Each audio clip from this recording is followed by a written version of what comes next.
At his own volition because you texted him. God damn it you. When you lie down sa bed, doon nag-umpisa yung sexual harassment. Sino nang hila sa'yo sa bed? Jojo Nones po, Your Honor. Jojo Nones.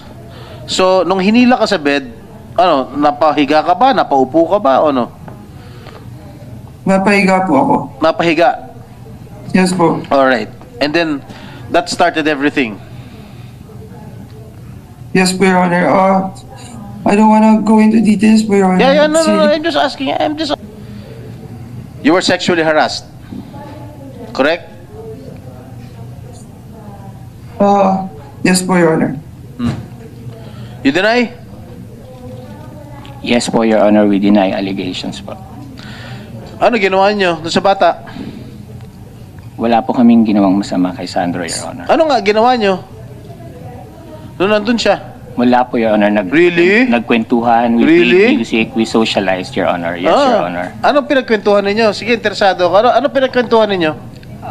Marami po, like, ang simula po, Ha? ang mga napag-usapan po namin sa simula, yung sa gala, nadapa po si Hipon, tapos, and then yung mga after parties, mga ganun po.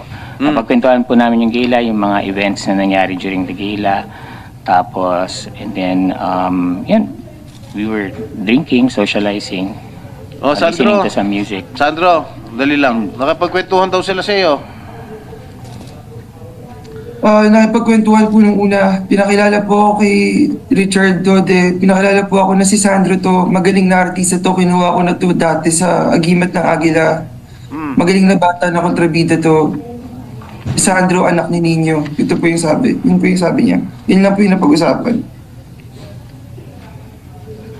Yung kinikwento ni Mr. Nones ngayon, yung ba pinagkwentuhan ninyo? Hindi po totoo, Your Honor. Mr. Nones, These are allegations po, Your Honor, kasi we were just socializing po. In fact po, during the entire time, nakakapag-text freely po si Sandro. He was texting freely, so wala pong anything that connects to his allegations, Your Honor. can you repeat it again? We deny po the allegations kasi po Ibig sabihin, pinatawag mo yung bata para makapagkwentuhan lang. Hindi ko po siya pinatawag, Your Honor. Kung nga nag-text eh. Yeah, umakyat po siya on his own volition at sinabi niya po na dadaan At lang his po siya own ng volition because you texted him. God damn it you. Your Honor, with all due respect po, he said po, akyat po siya, dadaan po siya saglit. Because you texted him. You were the first one who texted him. Diba? He did not deny it. Yes, Your Honor. But You there were, was no direct you were invitation from me. luring Sandro to go to your room. There was no luring involved, Your Honor. There was no direct invitation from me. Anong klaseng tawag doon? You were inviting him. It was just a conversation. Every text, Your Honor, is in response to Ang hirap another sa'yo, text, ang dami Your mo nang Honor. dinilit na messages. Hindi lang naman si Sandro ang tinetext mo eh. Ang dami mo pang mga artistang tinetext eh. Baka makachamba ka eh.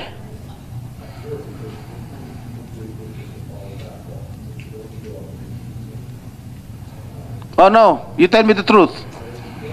We're here to ferret out the truth. The whole truth and nothing but the truth. Okay? Because if you will continue to lie here before this committee, I have no other choice. I have no other alternative but to cite you in contempt. I'm not lying po, Your Honor. Did you harass him? No po, Your Sexually Honor. harassed? No po, Your Honor. Really? Huh? Really? You don't talk, you give advice. These are matters na itong shooting sa DOJ. So kapag sinabi mo nga kailangan ko sa this is the same issue with investigation. Your Honor, these are the very same issues being investigated by the DOJ right now. So, if I keep further answering questions regarding the details, this could incriminate us and could affect our case and defense, Your Honor. These No, are... I'm just asking you practical questions here. It's just answerable by yes or no. Why did you delete your messages? Kung wala ka talaga tinatago. Your Honor. Yes, Your Honor, na-mention ko na po yun sa previous hearing at sa Oh. executive session, Your Honor. Further answering details regarding the case, Your Honor, will violate our right to self-incrimination, Your Honor, and we would like to invoke our right and answer those allegations. We can even provide you with our counter affidavit, Your Honor, once we receive the complaint from the DOJ, but we would like to be given the chance to answer them at a proper forum and know the allegations as well, Your Honor. Totoo ba, based on my investigation, sinabi sa'yo, Sandro, ni Jojo Nones, what happened here stays here. Kung ano Correct po, nangyari Your- sa kwarto, Tama po, mananatili sa Your- kwarto lang. Yes po. Sino Yes po, nagsabi Your Honor. nun? Si Jojo Nones po, Your Honor. Okay. Si Jojo Nones ang mas agresibo. Pardon my word. Pardon my term. Parehas po sila, Your Honor. Parehas silang Yes po, Your Honor. So kasi dito sa investigasyon ko, no, binasa ko rin nung nakaraan. There was really sexual assault. Tinanggal mo yung t-shirt ni Sandro, di ba? Mr. Nones, No po, Your Honor, hindi po. tinanggal mo yung t-shirt. No po, Your Honor, hindi po totoo Ha? yan. No po, Your Honor, hindi po Tinanggal totoo ba t-shirt mo, Sandro? Si Richard po yung nagtanggal. Polo po yung tinanggal, hindi po t-shirt, Your Honor. Pero, Oh, Richard. Your Honor, Your Honor, hindi po totoo yun. Tanga ng tunga. Puta, hindi na kayo naawa sa bata. Puta, yun na. Ha? Tapos lahat ng kababuyan ginawa niyo sa bata, puta.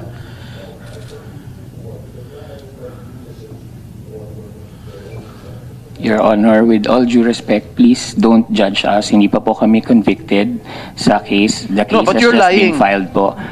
We are not I'm lying not po, judging Your you, Honor. you're lying. We're also just defending our side, Your Honor. It is our constitutional right to defend our right, Your Honor. So we are not being disrespectful at all. We're not lying. We're just... Okay. What was the action that GMA 7? What was the action of GMA 7 with regard to the complaint of Sandro? We were sent a notice to explain and a supplemental notice to explain, and then we were put on preventive suspension, Your Honor. So you're suspended? Yes, Your Both Honor. of you? Yes, Your Honor. Ha? Yes po, Your Honor. Wala po kaming kinikita as of now. Eh dapat nga, hindi lang suspension ng inabot ninyo eh. Dapat expulsion. Well, If indeed these allegations are true.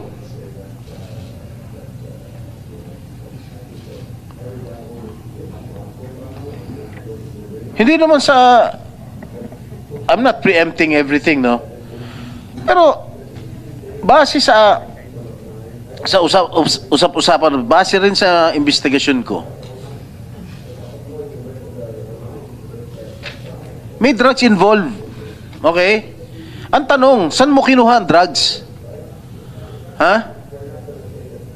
Saan nyo kinuha ang drugs na pinangsinghot nyo rin sa bata? Na wala namang kaalam-alam yung bata. First time niya ginawa na dahil because you lured him to take these drugs. Tana, ilan taon na ito? 23? Ilan taon ka na ba, Sandro? 23 po, Your Oh. Honor. Ngayon lang siya, umaayaw na nga. Pinilit nyo pa. Umaayaw na ngang suminghot, pinipilit mo pa.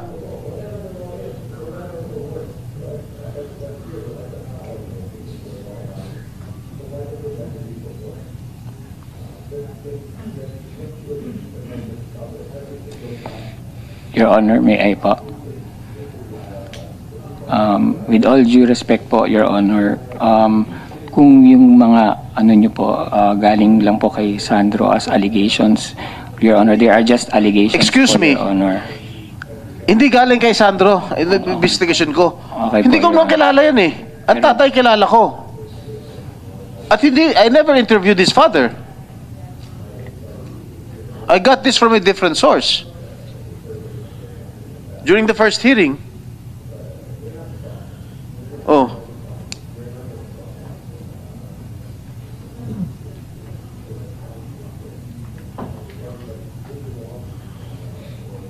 Huwag mo turuan dito. O ano, Mr. Nones, you still deny the allegations? Ha? Yes po, Your Honor, kasi kaming tatlo lang naman po ang nandun sa room, so wala pong ibang source ng information, Your Honor.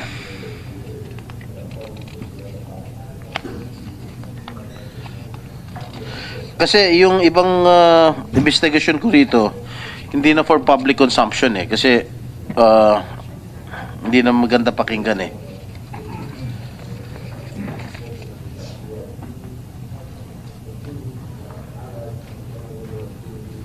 I will not go in, masyado kasing malaswa itong ginawa ko investigasyon. Masyado malaswa. And you still deny na wala kayong ginawang masama dito sa bata. Nakipagkwentuhan lang. Yes, ninyo. Yes, Your Honor. I'd just like to, because the last hearing, yung second hearing po, we were all under oath, and they said that they never offered any donation. They never offered me any donation of to a charitable institution of my choice. But Attorney Annette Gozon has proven that they did through an affidavit. Where is the affidavit? Do you have a copy? Oh, ito pala, nagsisinungaling na kayo. Yan. May affidavit na si Attorney Annette. With due respect, Your Honor, may we be allowed to read the affidavit, Your Honor? It's a right of my client to be confronted with all the evidence of the witnesses against them, Your Oh, Honor. sige. Paige, can we have the affidavit of Attorney Annette? Your Honor, the affidavit is being reproduced right now, Your Honor. I'll give them a copy.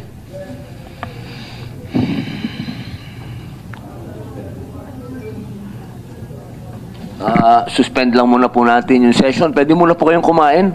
Andiyan po, suspend lang muna po habang inaantay natin.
Meron na kayong kopyang affidavit? Yes, Your Honor, we're currently reading it, Your Honor.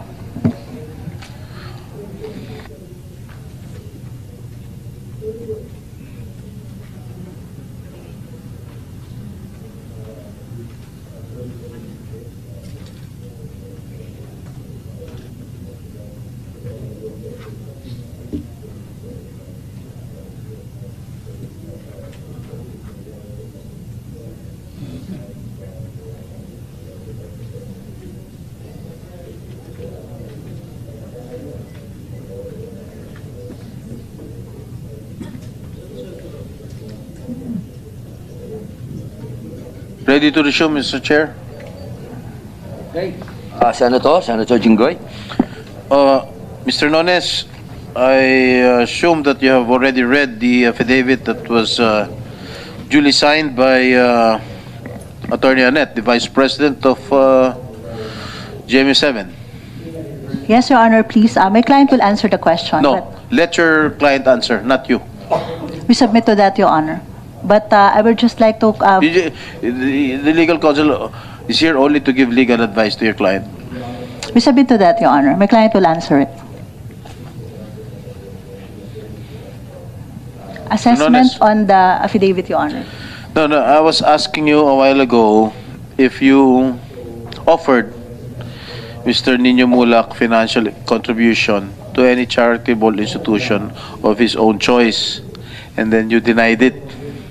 Now, here comes the affidavit signed by Attorney Annette, who I think this person is very credible. Here comes the affidavit signed by Attorney Annette saying that you indeed offered financial contribution to any charitable institution of his choice. What can you say? Your Honor, upon review po of the affidavit po of Ms. Annette Gozon, nowhere in the affidavit does she mention po that there was an offer of settlement, Your Honor. And in fact, she mentioned only the donation to the charitable institution after after the paragraph where she put that she said that Mr. Nino Mulak came from a previous scheduled charity event. 4 and 5, Your Honor. So it supports our statement earlier, Your Honor, that that it was part of Basahin the mo ngayon number conversation. 5. Number 5. Do we read it? That Mr. Jojo Nones, I'll just read it for you. Okay. That Mr. Jojo Nones mentioned in that meeting that if Mr. Nino Mulak would want, they can donate to a charitable institution of Mr. Nino Mulak's choice. Number 6, that Mr. Nino Mulak declined. Number 7, that Mr. Nino Mulak stated that he wants to pursue the HR case against Jojo Nones and Richard Cruz. Oh. Maliwanag na maliwanag. Dito sa affidavit na nagsisinungaling ka. Hindi po, Your Honor, kasi context po is material Paano po, hindi Your ka Honor. nagsisinungaling? I was asking you. Did you offer any financial contribution to any charitable institution? No offer po of settlement, Your Honor. I did not ask if it's a settlement or not.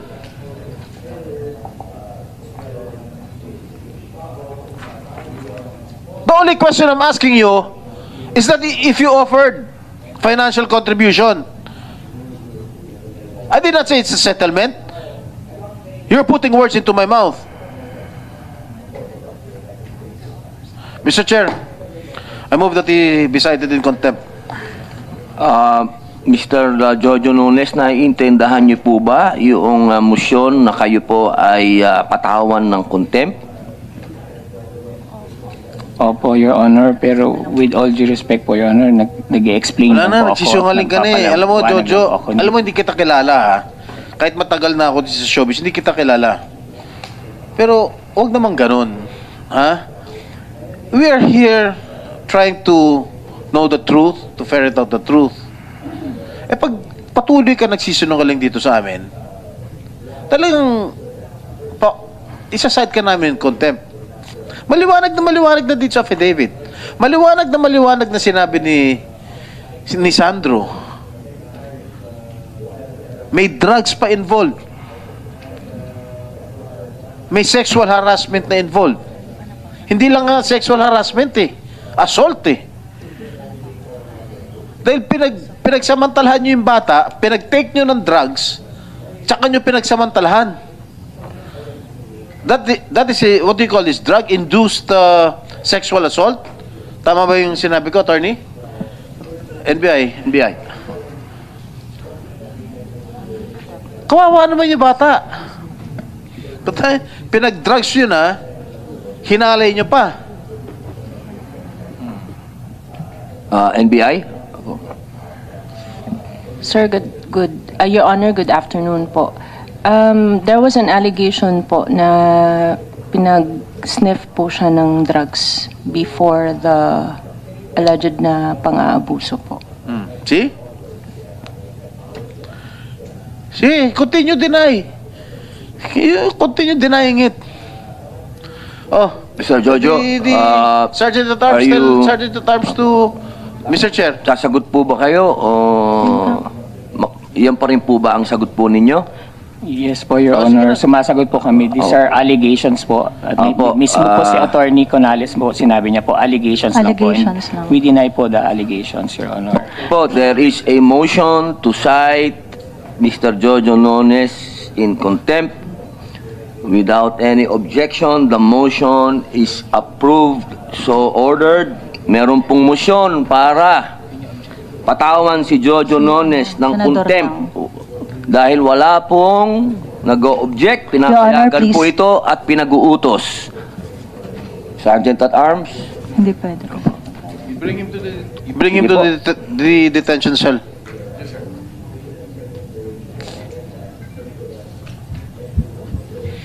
Attorney Topacio, you're not only lawyering for Mr. Gerard Santos, am I correct? You're also here as an independent resource person. Yes, because Your you're Honor. handling cases relative to these issues. Yes, Your Honor. Correct? Yes, Your Honor. Alright. Kanina sinabi ko, hindi lang lalaki minumolestya, pati mga babae. Opo. Alright, I heard before, during the lull, you were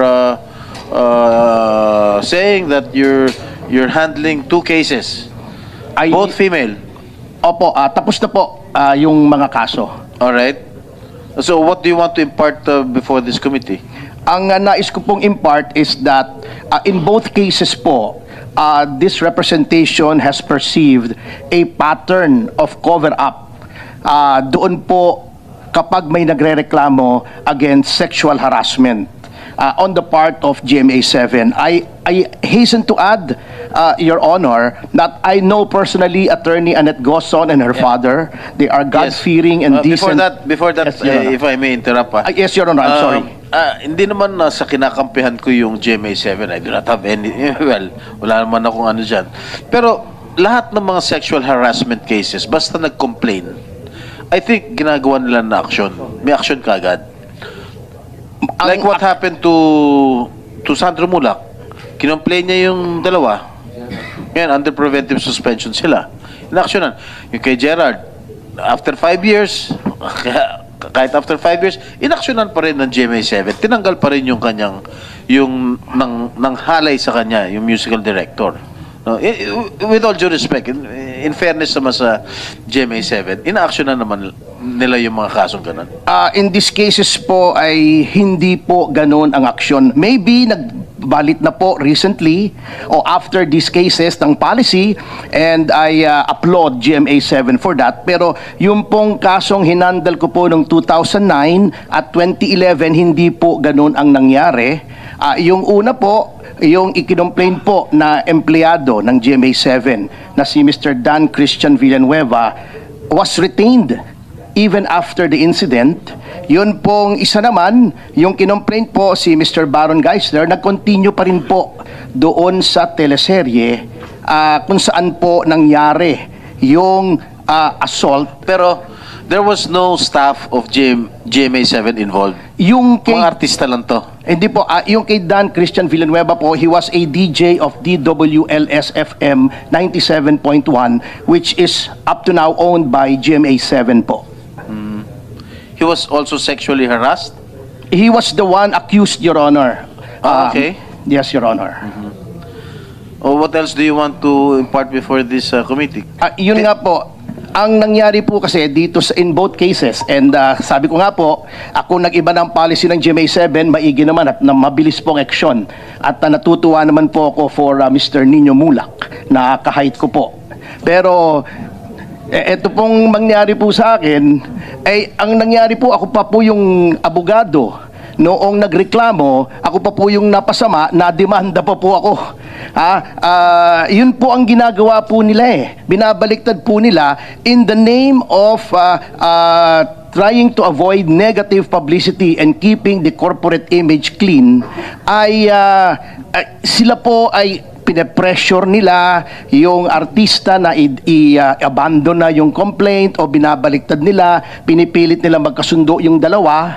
Ayun nga po, ikinomplain ko po ito, Your Honor, publicly sa dyaryo. In the case of the first one, pwede ko po bang banggitin yung kliyente ko?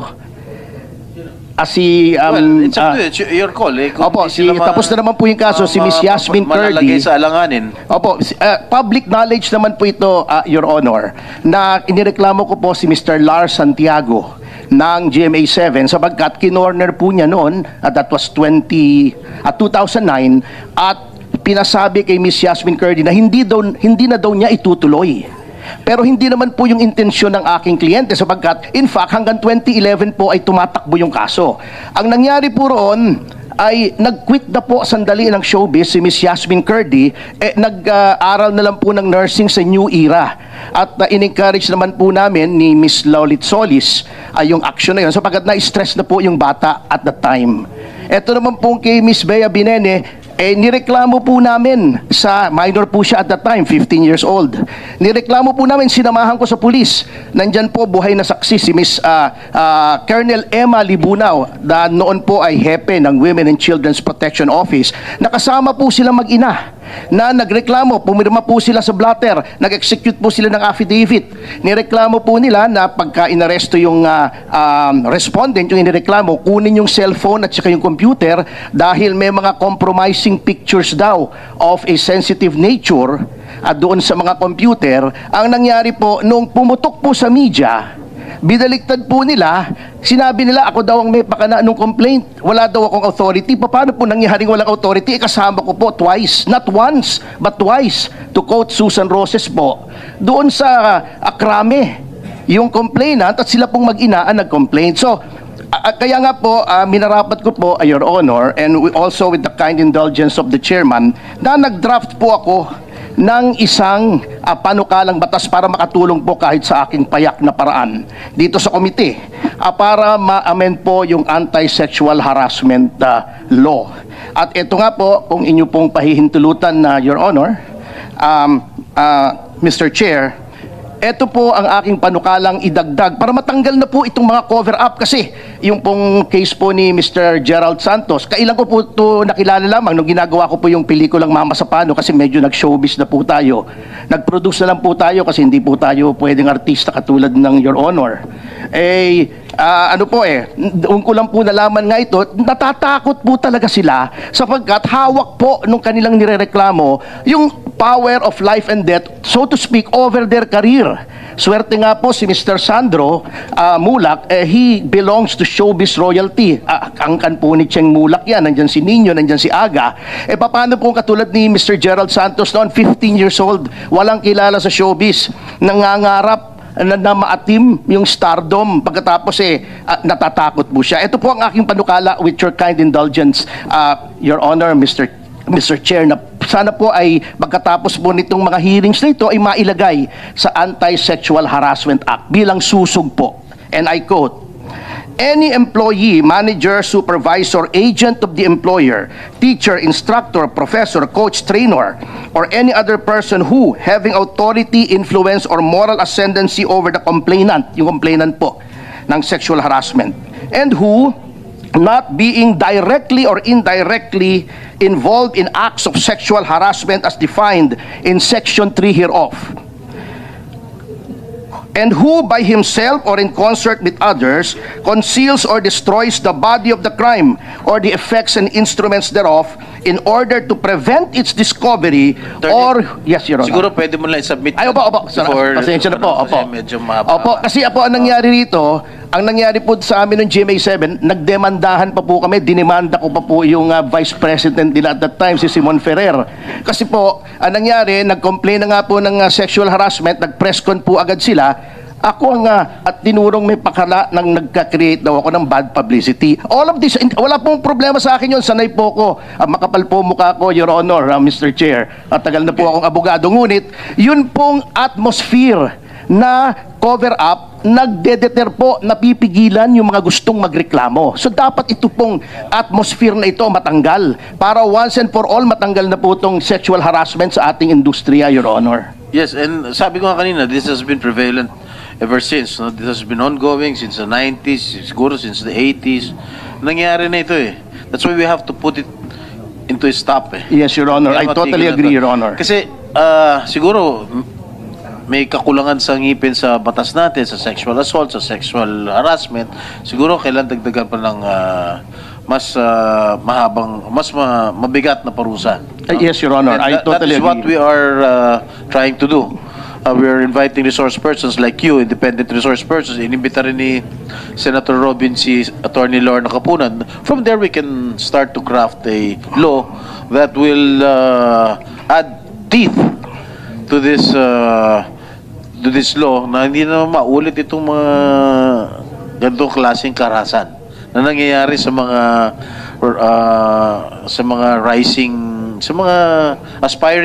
aspiring teenagers na gustong sumikat, gusto magkapangalan sa show business. Opo. Lalong-lalo na yung mga walang pedigree. Yung sinasabi mo kanina, may pedigree si Ninyo Mulak. Yes, Your Honor.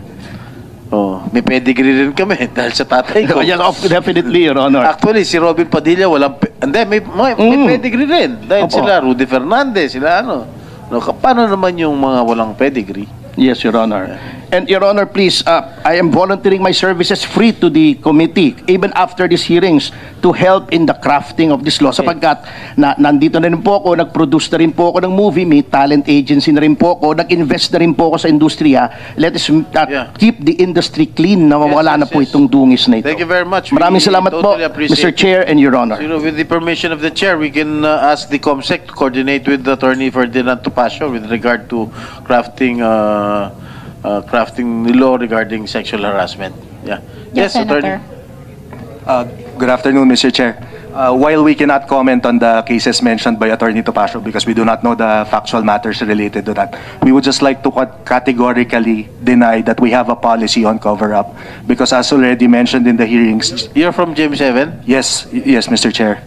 I'm Attorney Angelo Jocno. So we would just like to categorically deny the impression that Attorney Topacio is giving to the public that GMA has a policy on cover-up on sexual harassments. Okay, GMA is quick to act on these matters. In fact, the case of Gerard Santos, even if the incident happened 5 years before he filed the complaint, GMA still acted on it. So we take matters seriously, Mr. Chair. Yes, that is what I mentioned. Thank you very much, Mr. Chair, and we note that. Okay. We appreciate that, Mr. Chair. Thank you very much. Thank you. Alright, itong si Jojo Nones, palalabasin lang namin pag magsasabi ng totoo yan during the next hearing, if there is still a next hearing. He is continuously lying before this committee. Booking na, may affidavit na, nagsalita na sa investigasyon ko, nagsalita na yung bata. Hanggang ngayon, matigas pa rin kayo. Your Honor, please, if I may be allowed to speak, Your Honor. No. As regards whether No. or not... You talk to your client. We submit to that, Your Honor. At any rate, I will just do whatever is in accordance with the legal system, Your Honor. Okay, Mr. Chair, I move that we suspend the proceedings. Thank you for attending. Your Honor, if we may be given time to share a statement prepared po, is it okay? Mr. Chair, I think Mr. Sandro Mulak wishes to make Ano yun, Sandro? Anak? Ano yun? Your Honor, if I may be given time to share a statement prepared po sana. How many minutes is that, Sandro? No, isa lang po siya. As in, Sige, go ahead. Thank you po so much. First of all, I want to say thank you po to this honorable committee for bringing up the issues surrounding sexual abuse. Hindi lang po sa showbiz, pero sa lahat po ng workspaces.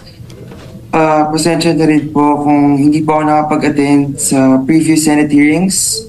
Pero more than that, advice sa akin ng mga doctors ko sa NBI na hindi pa po talaga ako handa mapag-usapan yung buong nangyari sa akin. Nakakatakot po kasi at nakakahiya po. Ang hirap po kasi para sa akin makita silang dalawa ulit live. Maraming salamat po sa pag-intindi. And ayoko rin po kasi ito mangyari sa iba. Kaya po sabi ko sa kapatid ko na sana wag mangyari sa kanya yung nangyari sa akin kasi napakahirap po. Hirap na hirap po ako makatulog. Hindi po ako makakain. Araw-araw po akong ina-anxiety. Tsaka hanggang ngayon po, diring-diri pa rin po ako sa sarili ko. I try my best to look okay para hindi masyado mag-alala yung pamilya ko. Pero yung mommy ko na nasa States, araw-araw na umiiyak. Kasi sinisisi niya yung sarili niya na malayo siya sa akin at hindi niya po ako maprotektahan. Yun po yung everyday ko na iniisip para maging okay po ako. Pero yung totoo po, hindi po talaga ako okay. Naniniwala po ako na there's a need to protect all victims of sexual abuse. Bilang isang biktima, nais ko po ibahagi yung pinapaniwalaan kung pwede mo-consider po ng honorable committees. Una po, yung laws na related sa sexual abuse should all be gender neutral, mapababae man, mapalalaki man. Dapat po non-traditional yung sexual acts. Hindi naman po namimili ng kasarian ang sexual abuse. And marami naman pong paraan na baka hindi marami pong paraan ng pang-uubuso na baka hindi po malinaw sa ating mga batas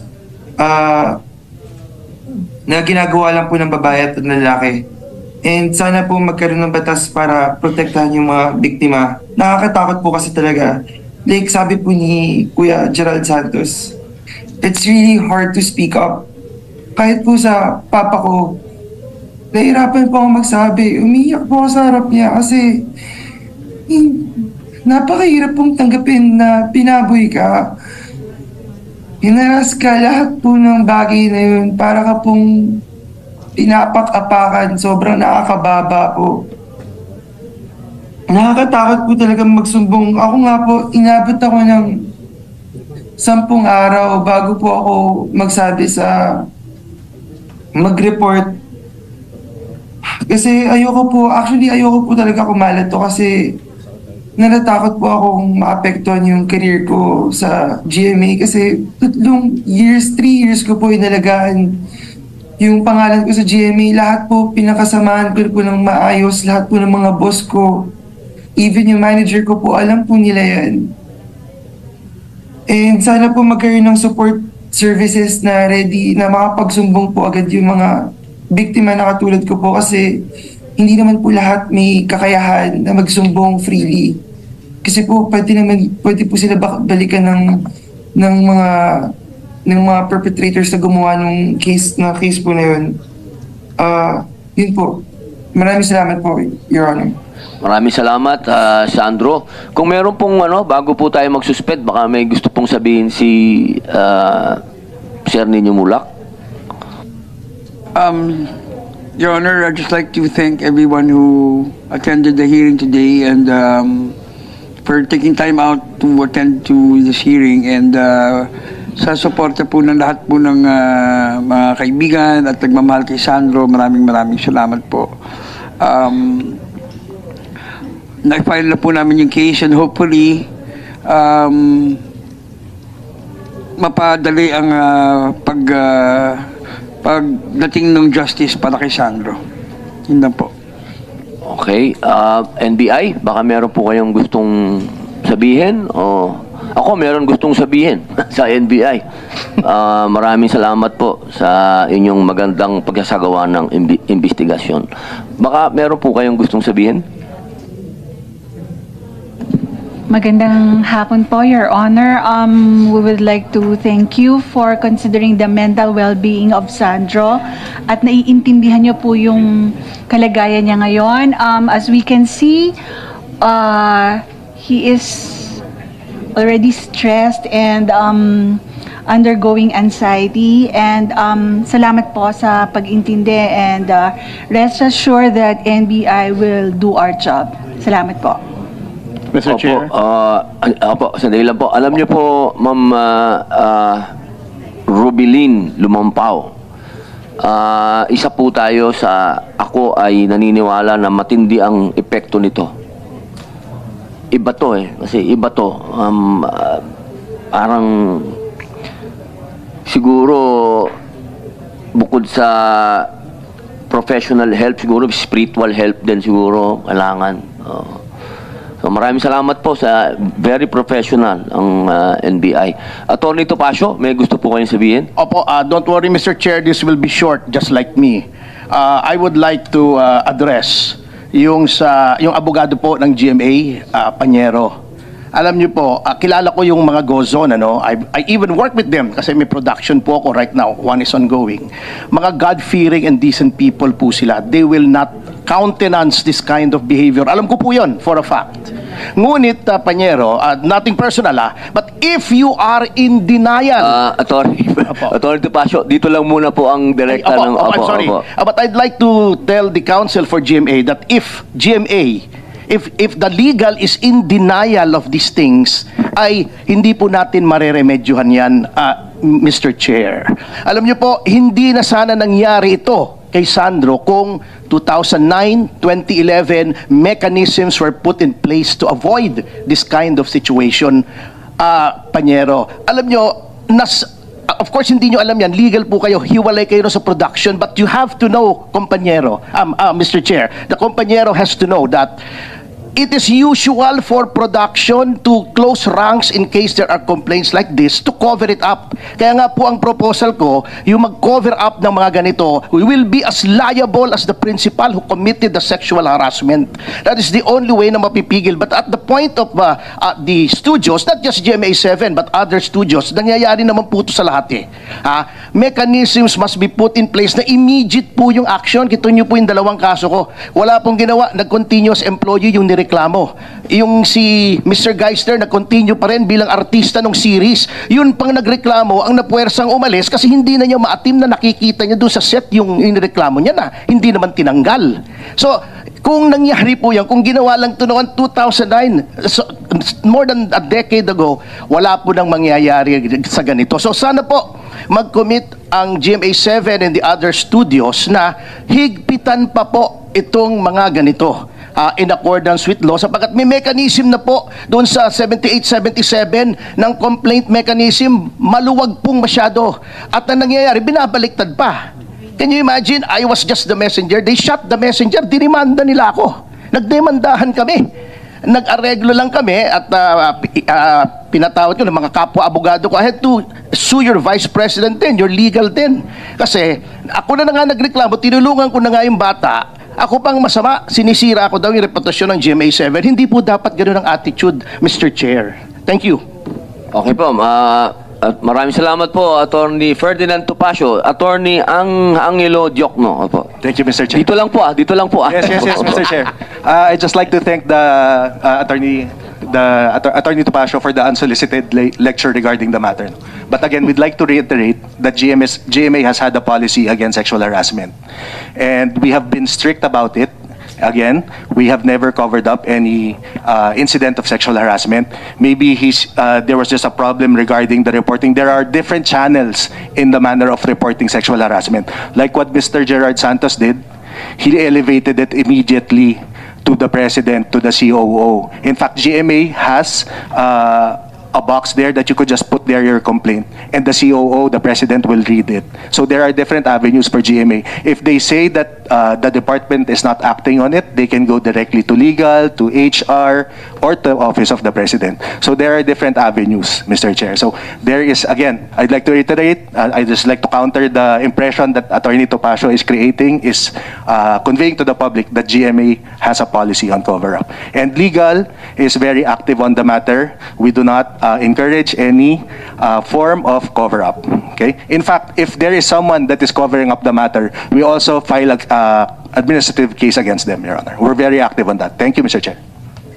Maraming salamat po, Attorney Angelo Jokno. Sir Nino Mulak. Opo. Your Honor, I'd just like to ask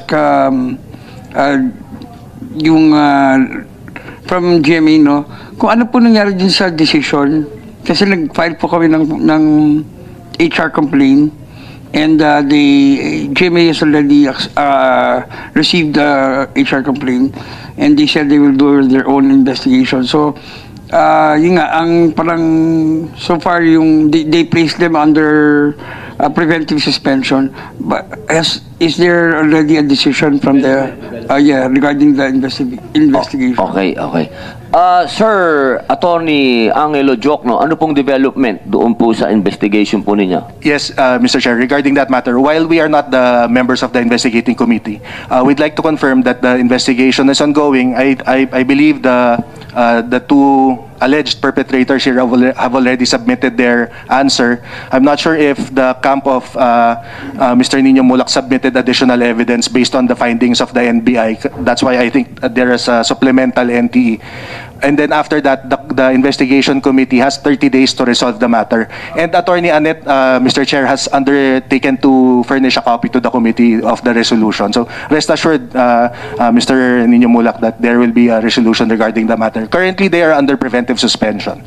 Okay, Sir Nino, so malinaw na inantay din nila yung sa NBI, so may 30 days. Opo. Thank you, Senator.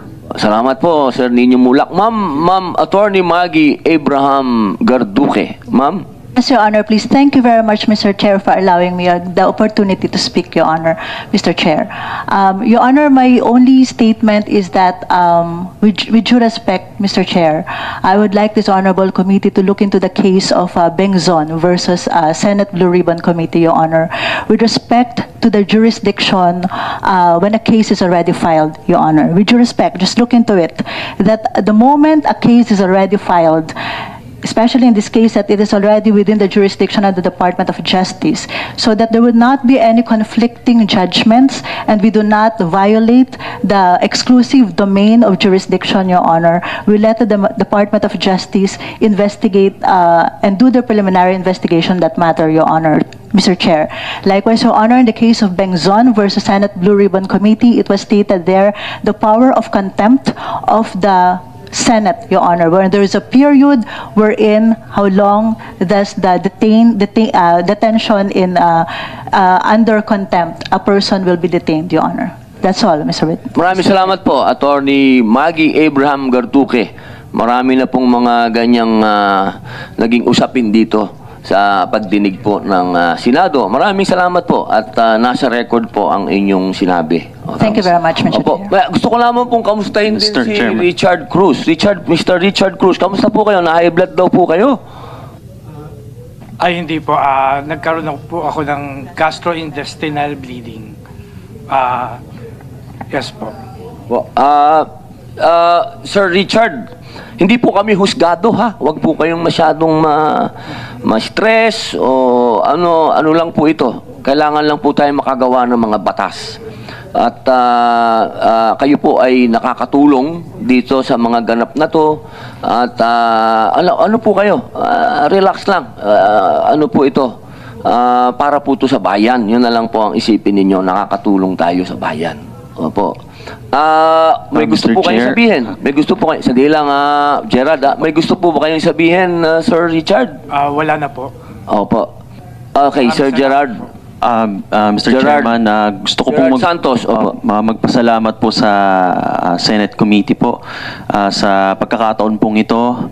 At ayun po kanina po, isa rin po sa mga dahilan kung bakit din po ako nandito. Yun, na-invite po ako, salamat po. At gusto ko pong mag-shed light and wakasan din po yung stigma dito po sa ganito pong mga kaso kasi po talagang yan nga nabanggit nga ni Sandro, talagang nakakahiya po talaga na magsalita about yung mga ganitong klaseng cases.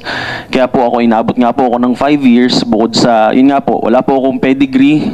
Ako po ay baguhan nung po sa showbiz. So wala po talaga akong lakas ng loob para magsalita. So ako po gusto ko pong magsilbing example po sa lahat na wag po silang matakot ngayon dahil ngayon po may boses na po ang lahat ng tao.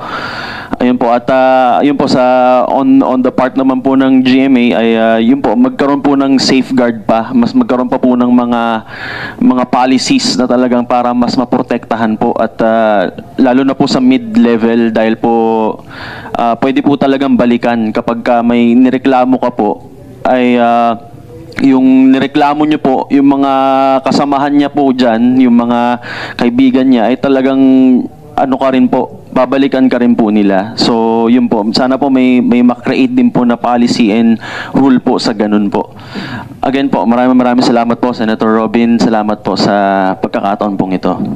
Isang tanong lang po sa GMA. Boss, si Mr. Gerald, nawalan daw ng trabaho sa GMA. Pwede ba natin bigyan ng trabaho? Alam kong di naman yung desisyon yan, pero pwede bang ano naman?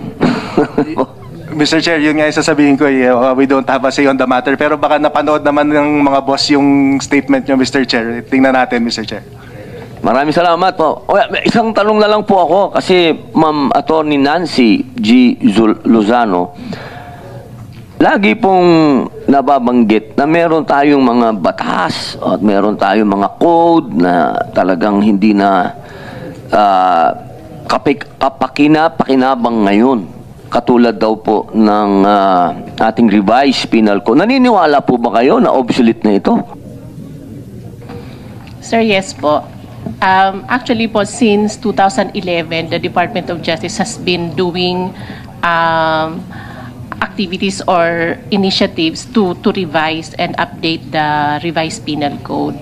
So the DOJ created a criminal code committee in as early as 2013, I think, and then in 2014 we come up with a revised or parang in-overhaul niya po yung revised penal code by incorporating yung mga bagong laws. So there was a bill filed at the House of Representatives in 2011 and I think in 2017 po. And dito naman po sa Senate, meron pong na-file in 2016. It was filed by then Senator De Lima. But because there were yung version po ng sa House and sa Senate, magkaiba.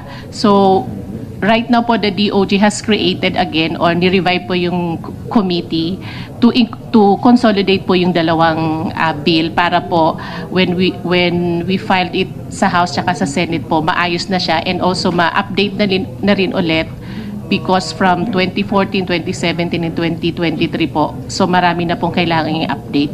So yun pong ginagawa po ng DOJ. Thank you po. Ma'am, napakahalaga po kasi nito. Tama po kayo, no? Kasi dito nakabase tayo eh. Ang batas natin dito nakabase. So makipag-coordinate po kami sa inyo. Sana, inshallah, hopefully, dito po sa ating panahon, mabago na po natin to, inshallah. Yes po. Thank you, sir. Maraming salamat po. Kung wala na pong magsasalita, pwede na po tayo sigurong mamahinay. Meron lang akong advice kasi maraming tumatawag sa atin na ang sinasabi, bakit daw natin parang pinag-iinitan ang Channel 7? Hindi po nangyayari yun. Wala po kaming pinag-iinitan dito sa Senado. Opo, at katunayan, kanina pa po naririnig nyo naman yun si Senator Jinggoy na lagi niyang sinasabi na umaaksyon ang GMA7. At bakit daw nawala yung Channel 2? Bakit daw hindi na raw natin tinawag? Meron naman daw din kaso naman din daw sa Channel 2 na yung po kasing kaso na Gretchen Pulido na nasa ano na po yun, nasa court. Kaya mas minatamis po natin, nakausap po natin si Attorney Lorna Kapunan na pinag-usapan po namin talaga na wag na munang pag-usapan dito. Okay, meron pa pong isa, yung sa Channel 5, na sinasabi nila na ito daw po ay pinag-usapan na sa programa ni Senator Raffy Tulfo. Pero tinatanong din po ng tao, ba't hindi natin pinapatawag dito? Kaya po sana, Ma'am Miss Bernadine Mahinay, kung meron po tayong paraan na mapatawag din yung TV5 tsaka yung sinasabing biktima, makipagtulungan po tayo sa office ni Senator Raffy Tulfo. Inuulit ko po, mga mahal kong kababayan na nanonood at nandito, hindi po kami korte. Wala po kaming na magsabi kung sino ang guilty dito. Kami po nandito para gumawa ng batas, para tanungin po ang mga taong nandito, ang ating mga resource speaker, kung ano po ang pwede nilang makontribute sa atin. At mula po sa kanilang kontribusyon, tayo po ay gagawa ng mga batas. Kung ngayon man po ay nakasaksi po kayo ng meron pong na-contempt, hindi po ibig sabihin na guilty na po si Mr. Jojo Nones. Nagkataon lang po na sa amin pong aid of legislation, meron po siyang ayaw sagutin. Pero kapag yan po ay nasagot na niya, sigurado naman po ako na magkakaroon muli ng musyon na siya ay palabasin o tanggalin ang kanyang contempt. Kung mga kababayan, huwag po tayo masyado mapaghusga dito sa usapin na ito dahil hindi po ito husgado. Ang mga nandito po ay tumutulong uli. Si Sir Nino Mulak, si Sir Sandro, ang NBI, si Attorney Topacio, si Gerald, si Mr. Jojo Nunes, si Mr. Richard Cruz, ang GMA, representative ng GMA, ang DOJ, wala po ditong nagsasabi na meron ng may kasalanan. Opo, ito po, lahat nito para makagawa po tayo ng batas. At katulad po ng sinabi ni Ma'am Nancy Luzano, meron na po tayo mga obsolete na mga codes at mga batas na kailangan na po nating ayusin. Yun lamang po, maraming salamat po.